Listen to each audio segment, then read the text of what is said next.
अभय जी, महाराष्ट्र से। राधे राधे महाराज जी। महाराज जी, मैं अभी कक्षा 9वीं में पढ़ता हूँ। महाराज जी, मेरा ध्यान ज्यादा पढ़ाई में नहीं लगता, पर मोबाइल में बहुत मजा आता है महाराज जी। इस मोबाइल से छुटकारा पाने के लिए कोई उपाय है महाराज जी? यार, मोबाइल में मजा मत ढूंढो, नहीं तो गड़बड़ हो जाएगा, क्योंकि पढ़ाई में मन नहीं लगेगा। अभी बच्चे हो, गेम खेलना, सीरियल देखना, फिर धीरे धीरे गंदी बातें देखना, फिर गंदे आचरणों में उतर जाना। हमें लगता है मोबाइल में बताया नहीं शुरुआत में कि गुण और दोष परसेंटेज में कम ज्यादा हो सकते, लेकिन सब में है। मोबाइल में गुण है, वो मोबाइल का गुण आपको देखो यमुना किनारे बैठा ले। अगर मोबाइल में आप ना सुने होते हमारा प्रवचन तो आप यहाँ के बैठते क्या?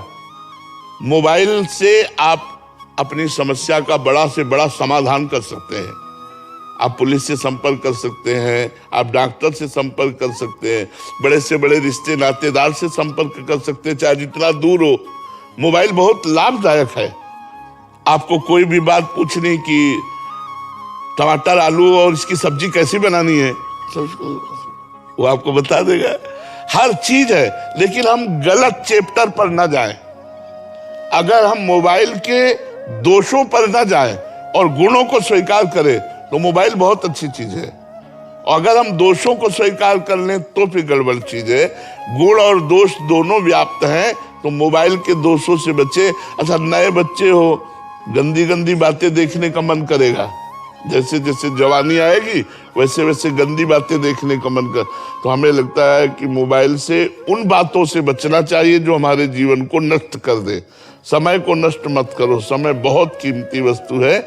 आवश्यक चीज जैसे सत्संग है वो सुनो। आप अपने विषय को, जिस विषय में पढ़ते हो वो सर्च करो। उसके बहुत से लोग ऐसे हैं जो व्याख्या करने वाले हैं, वो सुनो। आप अपने विषय को सुनो, अपनी पढ़ाई को पुष्ट करो।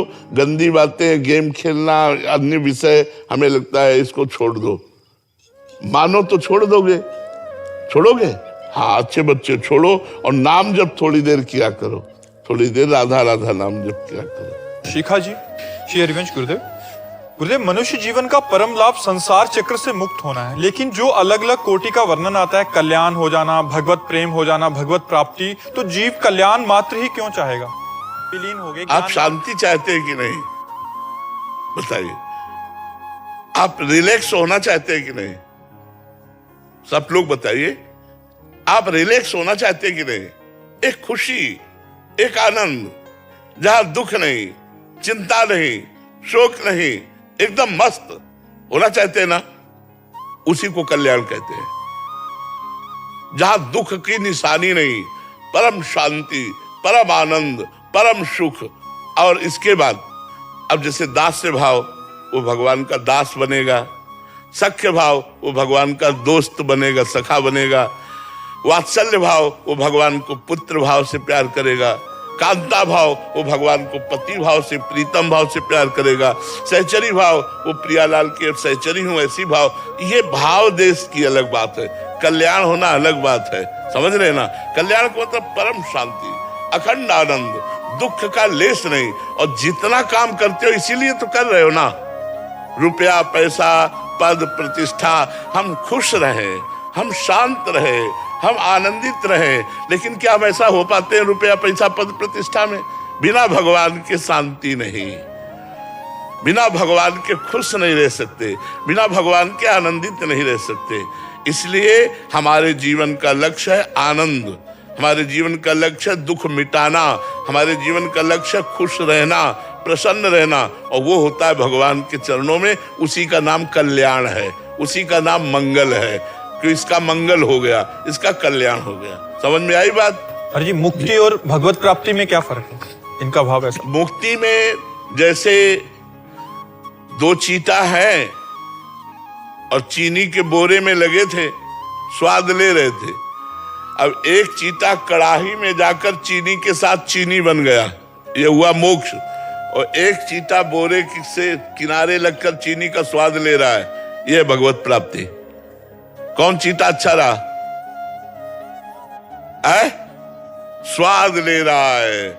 ऐसे तरंग समुद्र में मिल गई, इसका नाम मोक्ष है। वो अलग अपने को दास्य भाव से, सख्य भाव से, वात्सल्य भाव से, गोपी भाव से, चैचरी भाव से भगवदानंद का रस ले रहा है। वो है भक्ति का भगवत प्राप्ति। और जो भगवान बन गया, भगवान में गया, भगवान बन गया, मिल गया उसी भगवान में, वो है मोक्ष। उसे एकत्व कहते हैं, उसे कैवल्य मोक्ष कहते हैं। वो भगवान का स्वरूप हो गया, किंचन मात्र अंतर नहीं। इसीलिए वेदांत में अहम ब्रह्मास्मि चिंतन कराया जाता है कि मैं स्वयं ब्रह्म हूं। जो वेदांत है उसमें चिंतन कराया जाता है मैं स्वयं ब्रह्म हूं, क्योंकि ब्रह्म का अंश है, तो ब्रह्म चिंतन करेगा तो ब्रह्ममय हो जाएगा।